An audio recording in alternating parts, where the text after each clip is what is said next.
we invited Callie Ryder to come and present.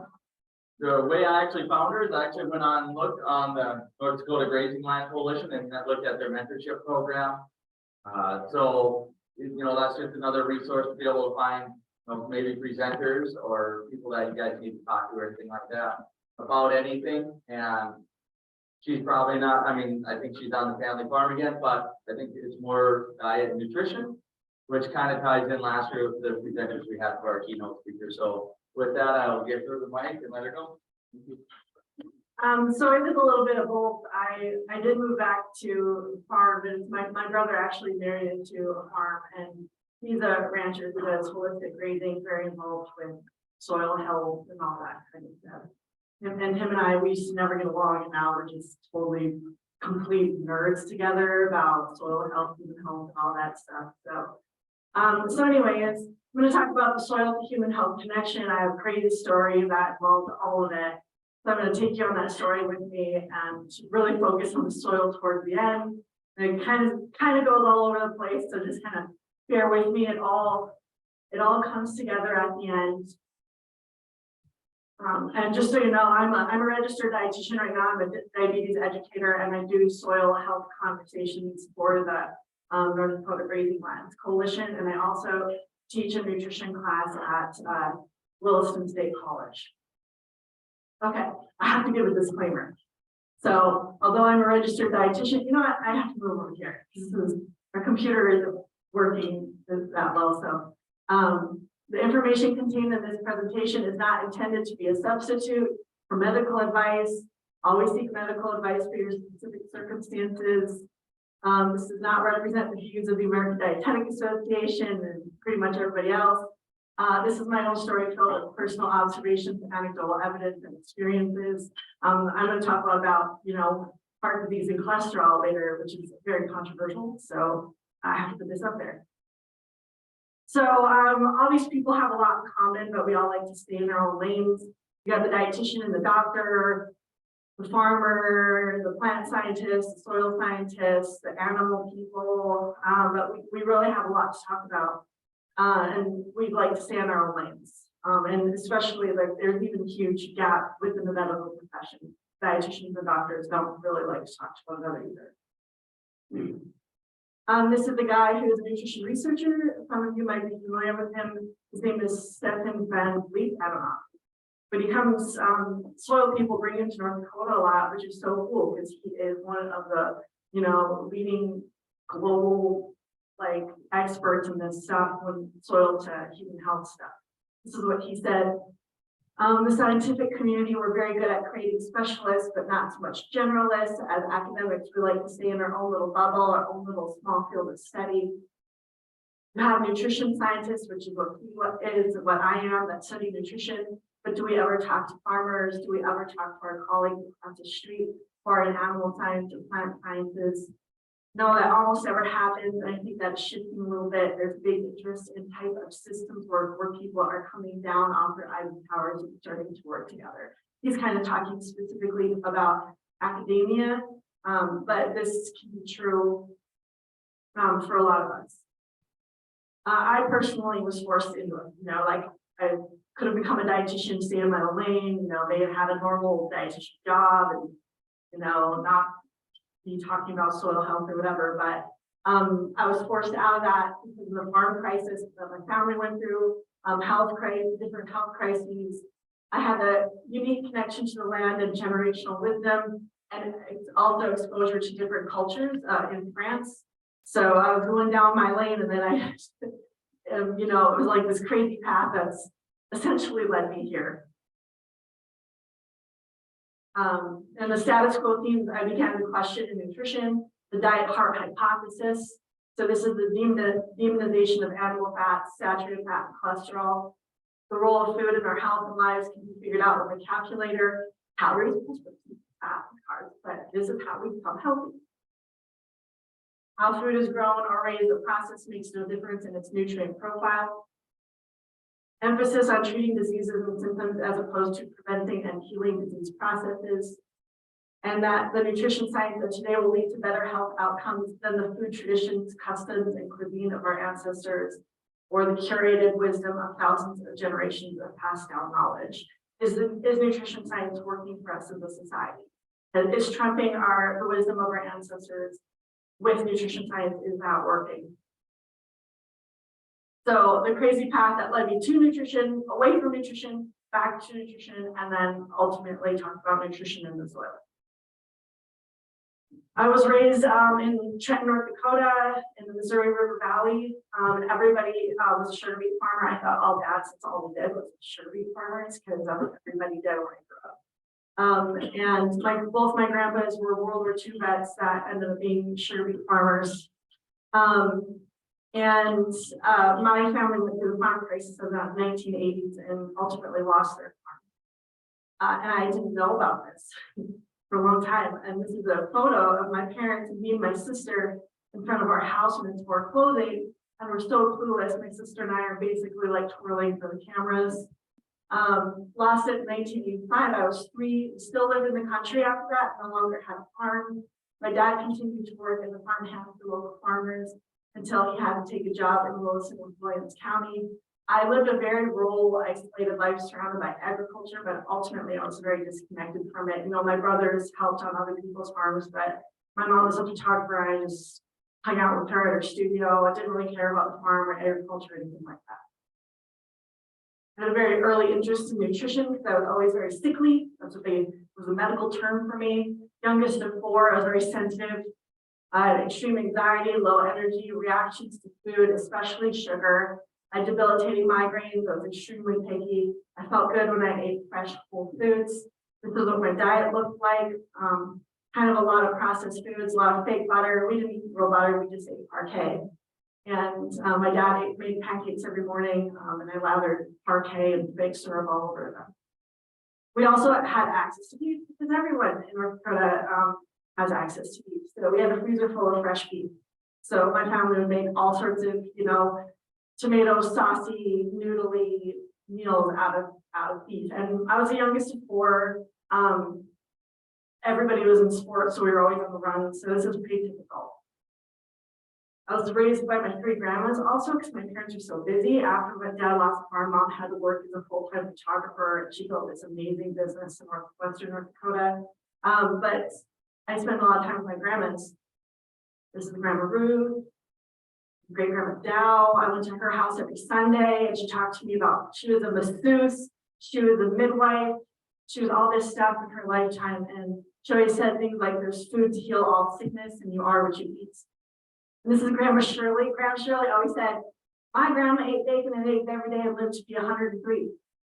And we kind of make fun of that, but you're going to see today that there's a truth to that. And from my opinion and what I've researched and whatever. But anyways, at my grandma's house is a balanced, colorful meal, meat, potatoes, garden vegetables, salad, lots of butter, lots of bacon, bread on the side, dessert on the side. So this is what it looked like. This is what our meals look like at my grandma's house. Just kind of wholesome. Grandpa set nets on the Missouri. We had catfish fries all the time. Grandma and Grandpa ate very ancestral kind of Norwegian German traditional food that's really passed down to us. It should have, but it didn't. So they ate lots of liver and onions, lutefisk, and the one thing that did get passed down is to this day, all of us will make homemade chicken noodle soup. With, using the whole chicken, the whole carcass, all that kind of stuff. So the young child was very curious about food. And in high school, even, I was really in basketball, volleyball, I'm like 6 foot. So it's like against rules not to be in sports. Small town, you're tall. So I was in everything. And I wanted to know why the food seemed to affect me more than my siblings, my friends, my teammates. How can I learn to heal with food? And so I went to Minnesota to study nutrition. So this is where I head towards nutrition and towards nutrition science. I ended up getting my bachelor's in dietetics and ultimately became a registered dietitian.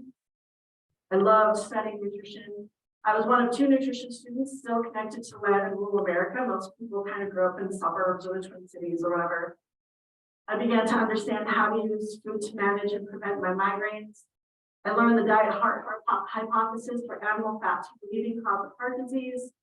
This is kind of the first point in my own personal life where nutrition science trumps ancestral wisdom, where we're like, I know you guys say that eggs and all that stuff is okay, but we have nutrition science now that tells us differently, so we know better the deal.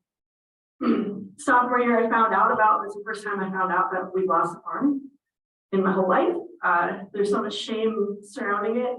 And I was 3 when it happened, that not a single person in my life mentioned that we actually lost our farm. I just thought we moved. And so one of my mom's friends just in passing was just like, yeah, when your parents lost the farm. And I was like, what do you mean? I learned how it was just this kind of huge devastating thing that happened to my parents. I never really knew about it. So I developed a special interest in the connection between agriculture and nutrition. My dad ended up having a heart attack, his first of 3, and he was prescribed a low-fat, heart-healthy diet in this time. I'll come back to that. I also studied abroad in France. My whole goal was to never be in North Dakota, be somewhere else, and I want to learn languages. And so I learned French, and I ended up in France. I didn't care about French food. I just wanted to be in France and learn French, but I was exposed to French cuisine, which cuisine was not something I ever was really exposed to. And everything was very rich. It was very fatty. You think of French food, people often think olive oil and wine, but it was very rich and fatty. A lot of animal fats is the base of their cuisine. There was lots of bones, broth, stock, sausage, cheese, and butter. This is what my food looked like there. Cappuccinos always with whole milk, quiches with bacon, crepes with eggs, charcuterie plates, really heavy soups, rich soups. Also a lot of fresh foods on the side, like salads. And then every single time you sit down to eat is bread and butter. People think we're lathering olive oil on everything, but they put butter on everything. We lived close to Italy, so every time we went out to eat, we were getting these pizzas, and that's when we would put olive oil on the already kind of fatty pizzas, and we would drizzle more fat on it and put olive oil. And this was in the nutrition community, this is considered, and the medical community, the French paradox. They don't make sense, so we're not asking questions, we're just throwing them out, throwing this data point out. A diet rich in fresh animal fats, yet they have low levels of heart disease, diabetes, and obesity.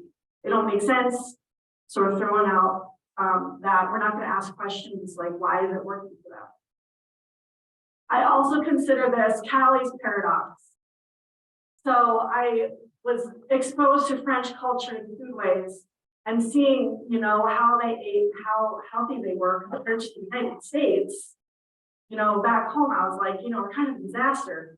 And here they have things figured out. And yet it's based on all this, contradictory information. And it really contradicted the hard science of dietetics that I was learning back home. Meanwhile, back in the US, Dad was put on a low-fat, heart-healthy diet for his heart attacks and heart disease. And they told Dad to, get off his beef. So he started buying these processed meats that were like low-fat. And then just looking at the ingredients here, you can see where I'm going in my presentation a little bit. We have one ingredient and we have multiple ingredients. There's a saying that if you take the fat out, we usually put carbs and chemicals in. This is a really good example of that. Here's all this light, this is kind of where we are going since when we started demonizing fat, everything had to be light, low fat. This is another example. We have sour cream and fat-free sour cream. Cream is fat. There's no such thing as fat-free sour cream. This is an oxymoron. So you have to put in all sorts of, ingredients to puff that up and make it seem like fat when it's not. So this is what Dad's diet looks like. This is when he started moving into town and eating just a lot of junk food in town, and that's when he had his heart attack. So he was eating donuts for breakfast, he was eating Arby's for lunch. Dad was always making this lemonade with tons of sugar. He was drinking lots of soda, eating what I consider to be fake fats and margarines, and eating. So his diet was based on pretty much junk food. And the one thing that was whole and real in his diet, that was the one thing they were like, that's the problem.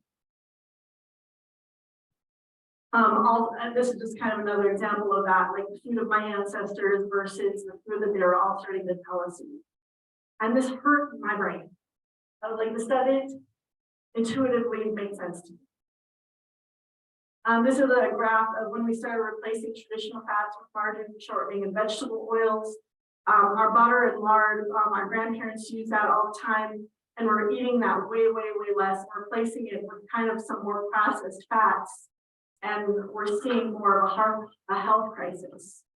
And this is sugar consumption and obesity prevalence. Sugar consumption really started going up around 1850. And that's when we saw a huge spike in weight gain and obesity.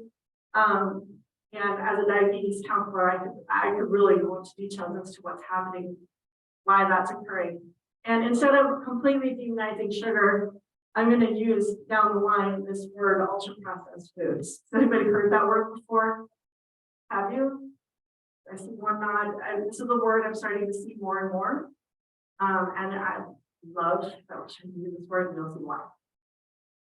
And this is when the low-fat diet, the low-fat guidelines hit. And this is what happened to obesity since the low-fat guidelines.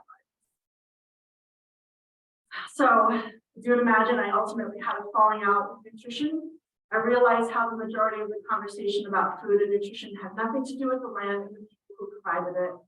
Nutrition science directly contradicted the simple farm-driven meals of my ancestors, and it seemed to defy common sense. The profession was geared towards what I call disease management nutrition instead of preventative nutrition. And I kind of learned that 80% of dietitians work in hospitals managing disease. So even though I really loved studying nutrition, I loved learning about the human body and how food interacts with it. Ultimately, I was like, I'm going to be living a life just helping people manage their disease and not preventing or healing anything. So this is disease management nutrition. You have diabetes, count this. You have heart disease, count that. You have kidney disease, high blood pressure, blood thinners, or weight loss. It's just a lot of counting, not a lot of healing. I also was exposed to these cookbooks. I don't know if anybody here has seen these, but these are cookbooks put out by Sally Fallon and the Weston Price Foundation. I kind of had some like hippie friends who worked on farms in Minnesota, and they were telling me like what was wrong with the profession, and they were like, you need to like read these books, and you can just see Nourishing Traditions. It's an amazing book all about ancestral foods and the healing properties of them. And it says the cookbook that challenges politically correct nutrition and the diet dictocrats, you know, all about bone broth and animal fats and also plants and, you know, stuff we automatically assume is healthy, fruits and vegetables and all that kind of stuff. So I decided to get away from nutrition and study something else. In graduate school, I went to the University of Montana. I studied environmental studies with a focus on food production and food systems. I was more interested in changing policy. How do we change policy? How do we create more? How do we grow more healthy food and get it to people? How do we make food taste good? We know healthy food tastes good. I was really into 4-season vegetable farming and gardening. I got a chance to study the politics of what led to my family losing their farm. I learned the concepts of soil science and agroecology there. And I also developed a new appreciation for the prairie pastures and pastured animals. You know, North Dakota was this place that I never really engaged in or was interested in.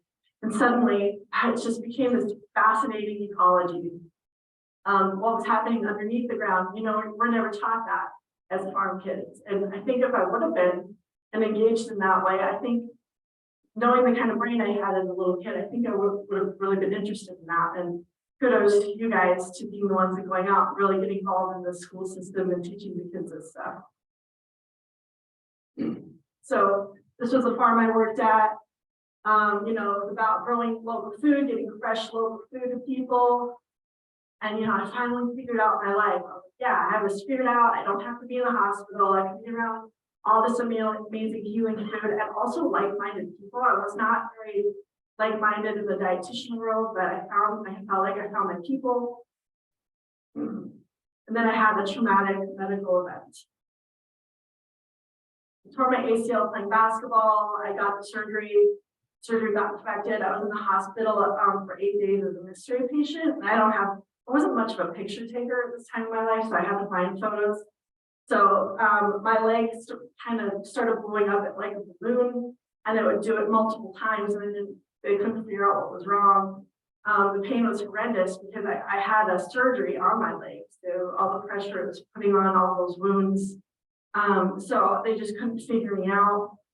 I was sent home on intravenous antibiotics for a month. I had antibiotics that would like inflate into my bloodstream. The infection cleared, but I was never the same. To this day, I am not the same. And it made me really interested in the microbiome and antibiotics and all this, stuff everyone's talking about now, gut health.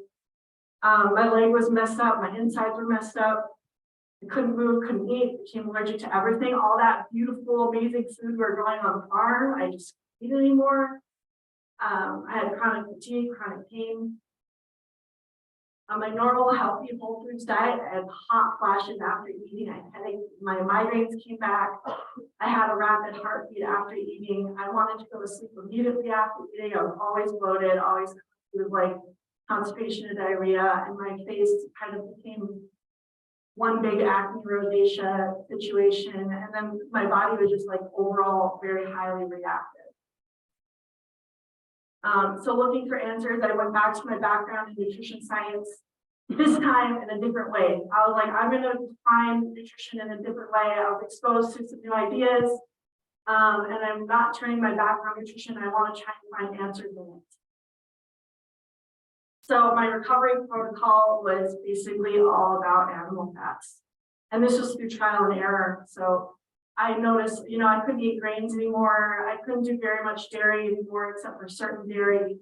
I couldn't do like fruits and vegetables very easily. And I found out if I ate meats and fats, like I just felt fine. It was neutral. Like I just felt fine. And I was having a hard time gaining weight and, very fatigued. So I just needed food. So I ate tons of animal fats, tons of bone broth. And kind of a medium amount of proteins. And these foods were predominantly local and pasture because my friends in Missoula, I was in Missoula at the time, a lot of them were farmers that were like producing all this stuff, so I had easy access to it. So I ate a low carb, moderate protein, high fat meal. That's the dietitian piece, that's the counting piece that I kind of started doing for 2 months, and then recovered to full health, healthier than I was before my incident. The only problem with this is I couldn't get off of it. I'm really interested now in how to help people like me in this position who are kind of forced into these really restricted diets to like then start expanding their diets again. So this is what my diet looked like, very similar to France, very similar to how my grandparents ate. This is kind of how I eat now, lots of eggs, whole food vegetables, or starchy vegetables. I used a lot of bone broth to heal the soup of my ancestors. I was eating, the homemade chicken noodle soup. A lot of people, this is kind of, I kind of was doing this before it was trendy. We hear these diets now, paleo, keto, carnivore, low carb, ancestral. People are really using these as like therapeutic diets to heal, and it's kind of similar to what I did. The only problem is a lot of times we get on kind of our diet high horse and create all these diet wars. Some people might say, that means vegans don't know what they're talking about, or vegetarians don't know, or plant-based people. I'm like, I think we have a lot more in common than we have different. My thought is like, if it's working for you, then that's fantastic. Like I've been sick a lot. I'm not gonna diss anybody. If they're following a certain diet, then absolutely supporting them. If it's not supporting them, then I feel like there needs to be a conversation. But other than that, like you stay in your lane, I'll stay in my lane, we'll be fine. So this all led me to be really curious about the human health aspect of animal fats and animal foods. And I decided to study that for my grad school thesis. I became super interested in the potential health properties of pastured animals. My brother Jed, I don't know if anybody knows Jed Ryder. He's kind of in the soil crowd. He was getting into rotational grazing and grass-fed beef. I decided to see if I could connect the health properties of grass-fed beef through multiple sciences.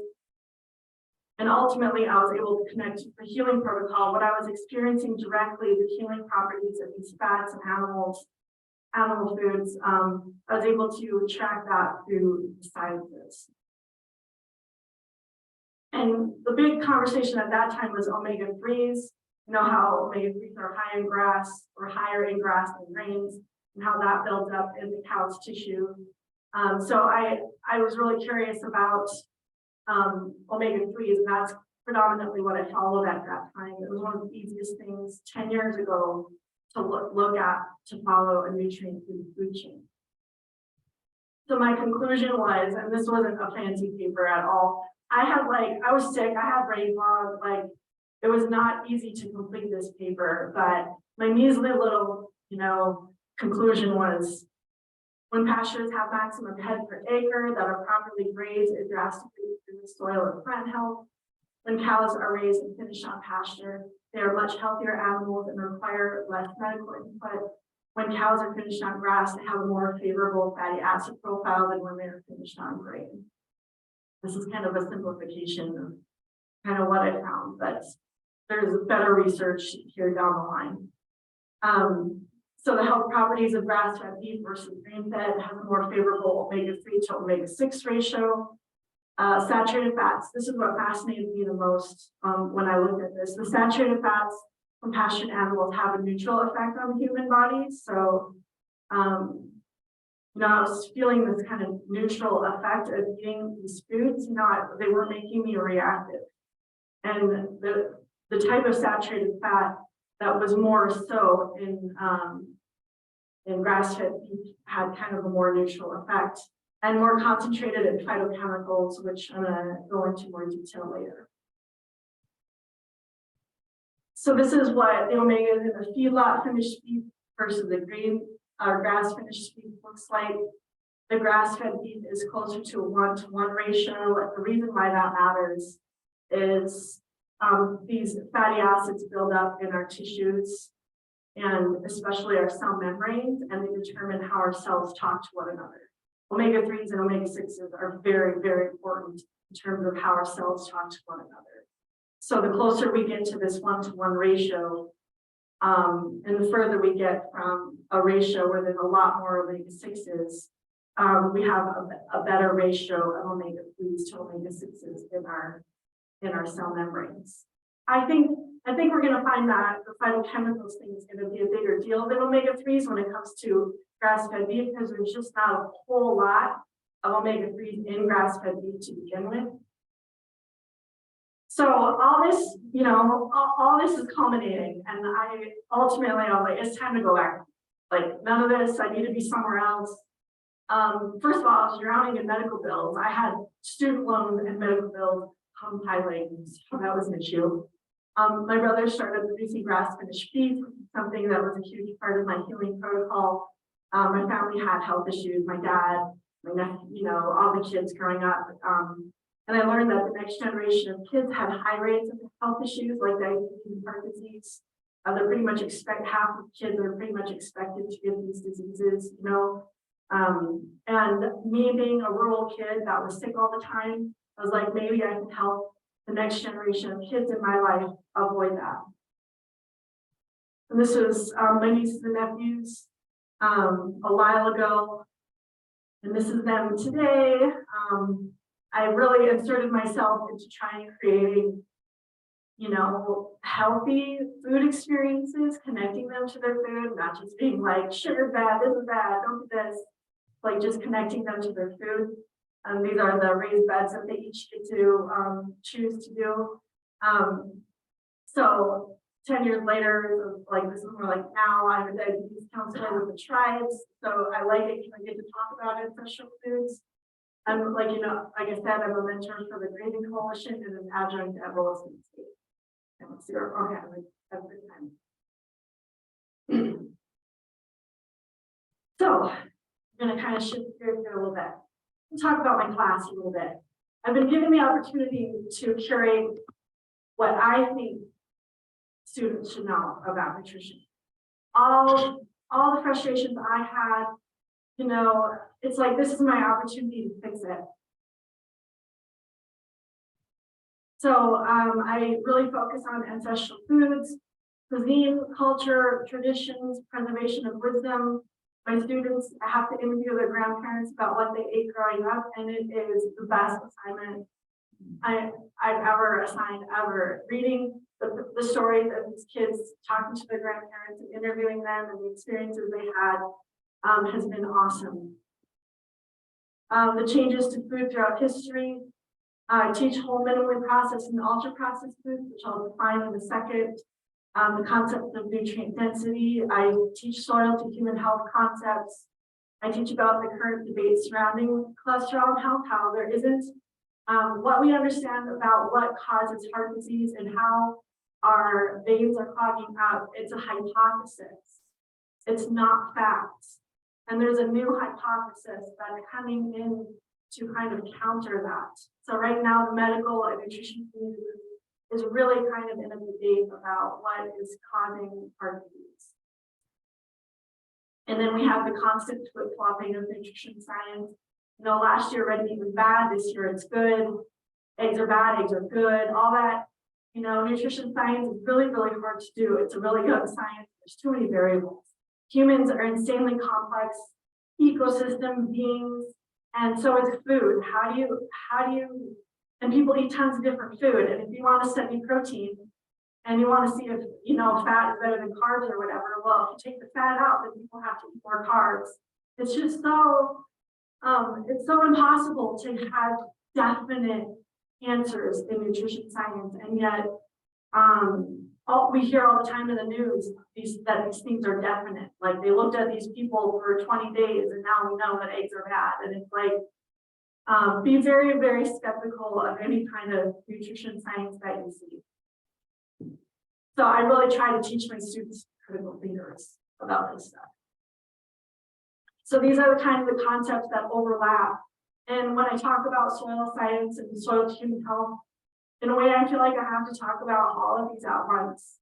So these are the things I'm going to cover for the rest of my talk here. And I was worried that I had too long of a presentation, so I'm going through this kind of fast, and I don't know if this will go quicker than I realized. So, anyways, so we have soil, plant, and animal health. Looking at nutrient density for the food chain, the quality of our food, whole versus ultra processed, changes in nutrition science. You know, the science of genetics is really starting to upend some nutrition science spots and beliefs.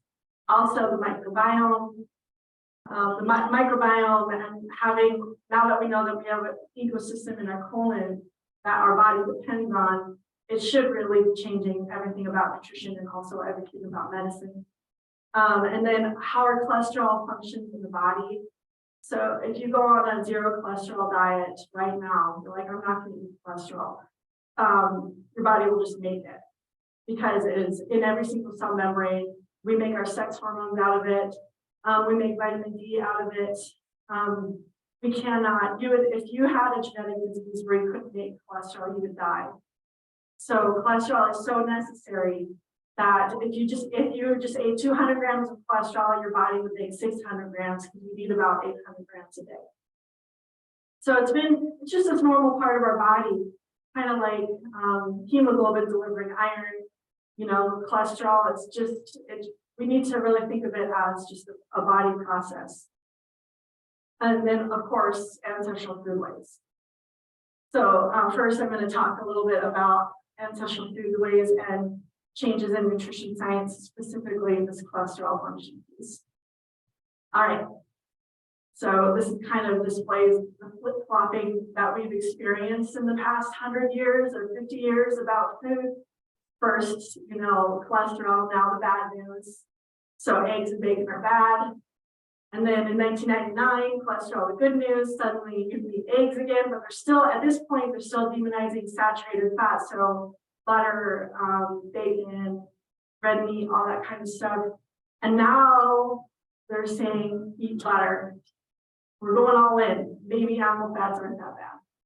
And obviously, this is a huge debate. Like if I was in front of a room full of dietitians, I would be way nervous right now. I'd be scared of the questions I'd be getting. Like There's a huge debate about this. I couldn't find a single textbook for my class that would even remotely say that there is even a question here. So, and I'm more of a diabetes counselor. I don't have a lot of heart disease patients where I'm working with them and looking at labs. So I can just kind of tell you where the trends are right now, and that's about it. So this is a book I highly recommend reading. A book by this investigative journalist who looked at the history of why these fats are demonized. And she said why butter, meat, and cheese belong in a healthy diet.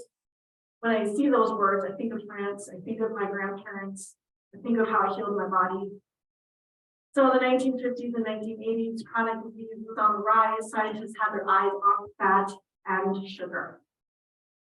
All the focus went to fat. And it turned into the diet heart hypothesis.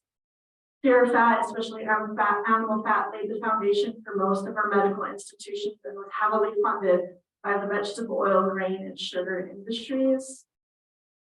Today, the conversation is shifting to sugar, refined grains, and processed food in general. So this is the diet heart hypothesis that most of you are familiar with.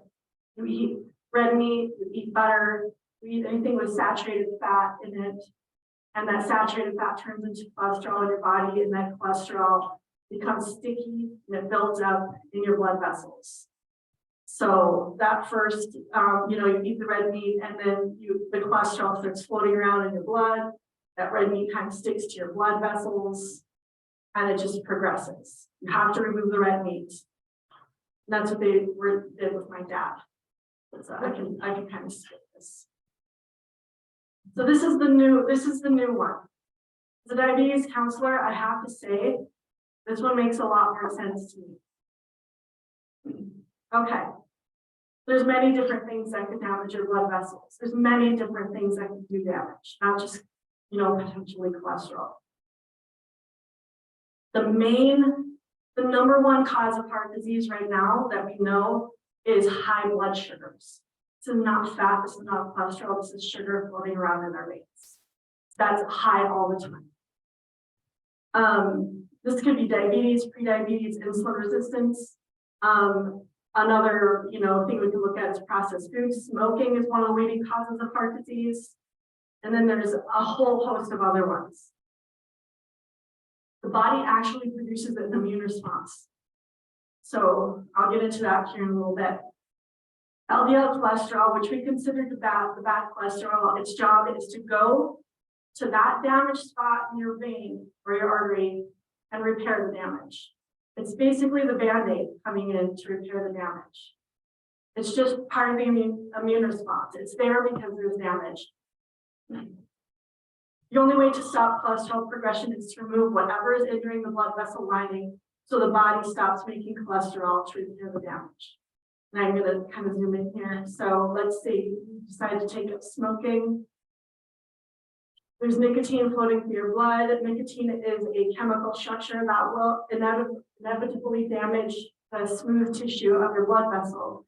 And what our body does is it sends cholesterol to that spot and it band-aids it.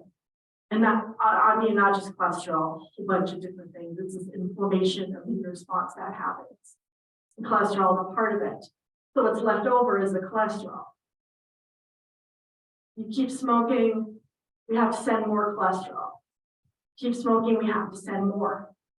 And ultimately, if you don't stop smoking, you're probably going to end up on a statin. Okay, so I quit smoking, maybe I start exercising, I eat better food, and the body then actively removes that cholesterol because we don't need it there anymore. There's no fire to put out. So we start removing the cholesterol. And then it goes back. So LDL cholesterol is basically just kind of trying to repair the damage. And what people have said is blaming cholesterol for heart disease is like blaming the firemen for the fire. Just because the firemen are there does not mean that they're the cause. And like I said, there's a huge debate up for this, but I have a very good knowledge about what sugar does.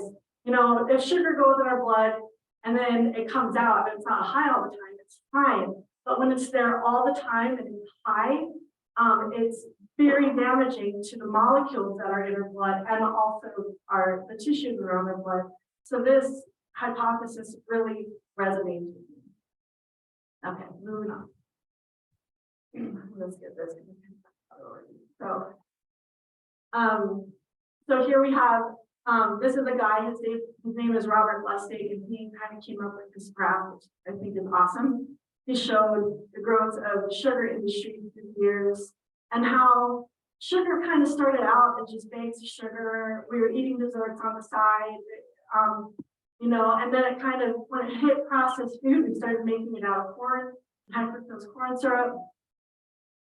And then this is what happens. This is our healthcare cost when processed food hits. This is what happens to our healthcare costs. I thought that was a really fascinating overlap that he created. So it's kind of not demonizing sugar per se, but what we're doing with the sugar and how kind of eating sugar on sugar on sugar on sugar. Okay, so I'm going to talk about what this ultra processed food word means. So here we have oat groats, which nobody really eats anymore, but we do put it through rollers and turn it into oatmeal. The problem is when we take these whole and minimally processed foods and turn it into new formulations with a bunch of other stuff, like Lucky Charms. So I don't know if any of you ever knew that Lucky Charms actually is made out of oats. Because when you look at it, you wouldn't know, is that oats, is that corn, is that wheat? I don't have a clue.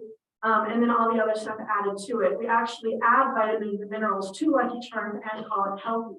We add synthetic vitamins, we call it healthy, we market it to parents, and our government allows that.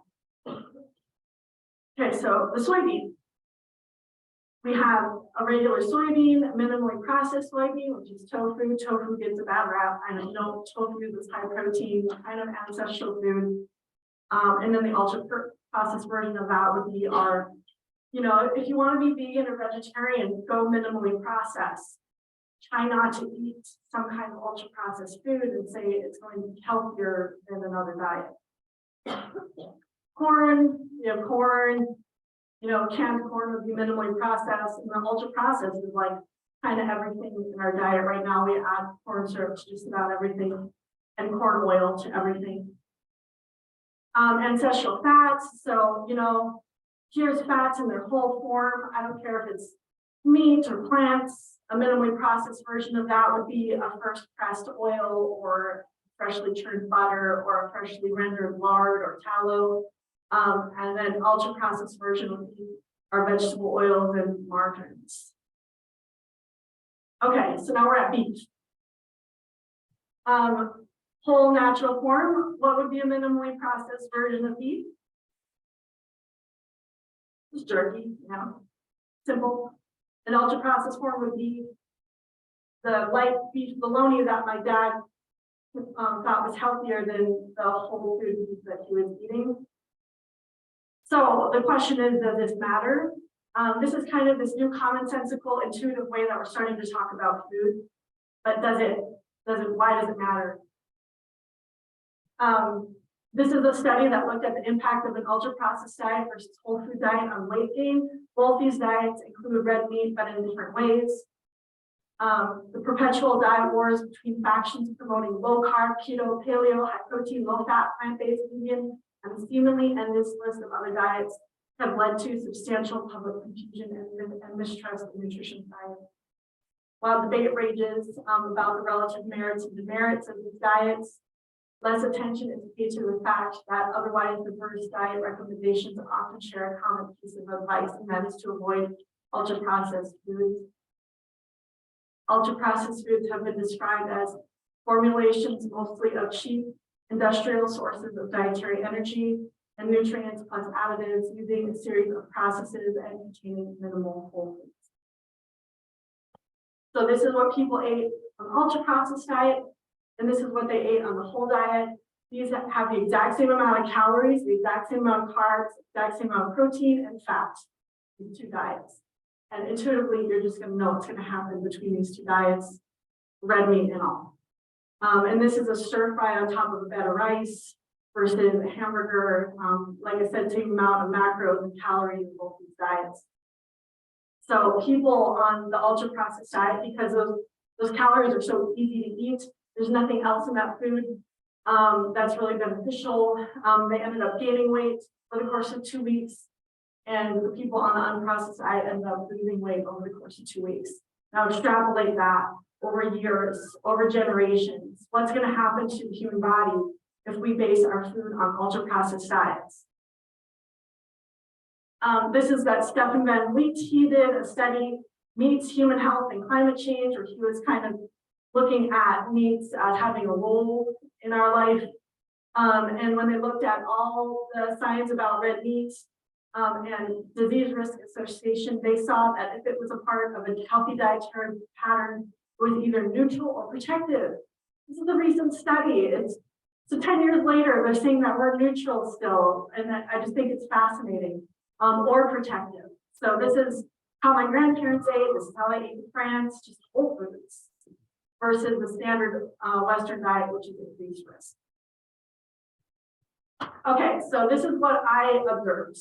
We have all these diet wars. We demonize different nutrients. Fat is bad, red meat is bad, saturated fat is bad, cholesterol bad, carbs are bad.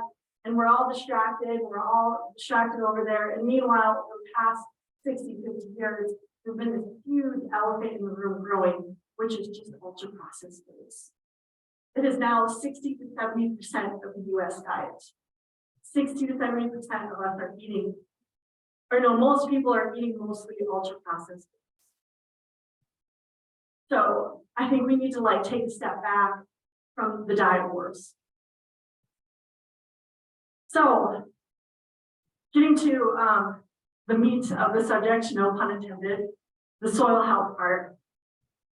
So nutrient density through the food chain. Okay, if you guys aren't familiar with Fred Provenza, I highly recommend you getting familiar with him. He is an animal scientist that is applying his knowledge about what he has observed in animals to human health, and it's fascinating. So smarter people than me with more influence make connections between soil, animals, and humans. This Fred Provenza guy, Stefan Van Vliet. They followed secondary compounds or phytochemicals to the food chain, which are beneficial chemicals in food that aren't a vitamin or mineral, but profoundly impact animal or human health. So a good example of this is all these things that are known to prevent cancer in our food. The catechins and this EGCG over there in green tea.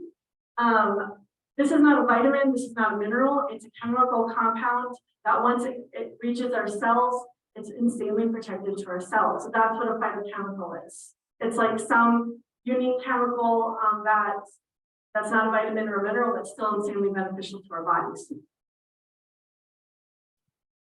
So what Fred says, there are tens of thousands of so-called secondary compounds that plants produce that we've realized over the last 40 years of ecological research. These are not secondary at all. The bulk of any one grazer's meal is typically comprised of 3 to 5 plants, but they often eat small amounts of 50 to 75 plants during the day. So a lot of these things will actually bioaccumulate in the animal's fat. So I don't know if you can tell, but this grass-fed beef is extremely orange. And chlorophyll is a really powerful compound that it overpowers carotenoids, which is where green comes from. Orange comes from. So if we could strip all this grass of the chlorophyll, you'd see that it was quite orange. And that orange actually built up in the tissue of animal. So that's a really good example of how all these different crazy phytochemicals that we can't digest, that's in the prairie, it bioaccumulates in these animals, and then we actually ingest it through the animals. And that's what people did throughout all of human history. So health promoting phytonutrients are higher. This is what Provenza and the Stefan guy did. On grain, you get very little phytochemical richness because there's just not very much diversity there. You're still getting some benefits because grains do have some phytochemicals. And then you have, a pasture raised by the monoculture, and then, a native pasture.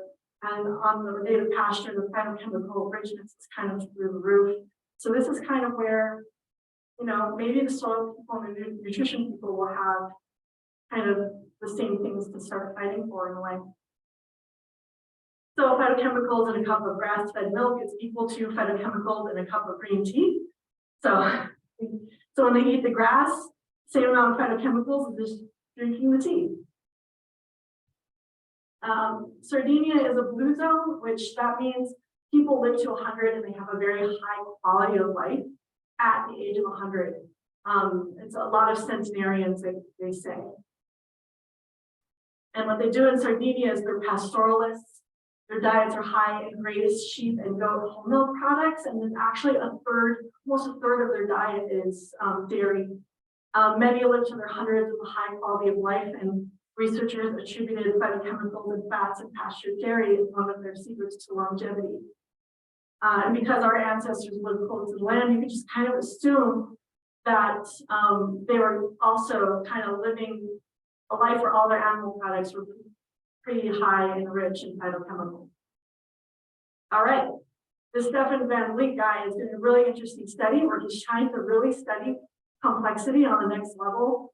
And he's feeding people 7 weeks of food sourced from farmers implementing soil health principles and 7 weeks of conventionally farmed food, same exact food, different soils.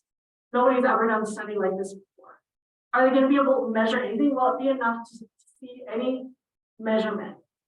So here, you have this soil food web, like looking at the healthy soils. Well, that, the plant is going to uptake nutrients in a very unique way, and that's going to all go in the tomato.